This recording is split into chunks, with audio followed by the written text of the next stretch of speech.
গাজায় জাতিসংঘের স্কুলে চালানো হামলায় সঠিক তথ্য তুলে ধরুন।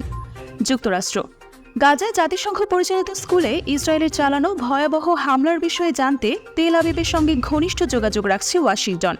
বৃহস্পতিবার সংবাদ সম্মেলনে এই তথ্য জানান স্টেট ডিপার্টমেন্টের মুখপাত্র ম্যাথিউ মিলার।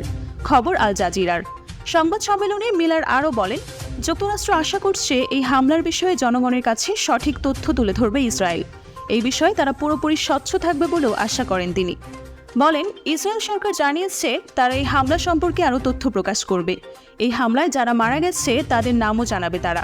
আমরা আশা করি জনগণের সামনে প্রকৃত তথ্য তুলে ধরবে ইসরায়েল। এই তথ্য যদি সঠিক হয়, 14 জন শিশু যদি মারা যায়, তাহলে সন্ত্রাসী হামলা নয় কি এটা? মিলা প্রশ্ন করেছে। কিন্তু জাতিসংঘের এই স্কুলটি হামাসের প্রাঙ্গণ হিসেবে দাবি করেছে ইসরায়েল। বলেছে বেসামরিক মানুষ তাদের হামলার লক্ষ্যবস্তু ছিল না। সেখানকার 20 থেকে 30 জন হামাস জঙ্গিকে লক্ষ্য করে হামলা চালিয়েছে তারা।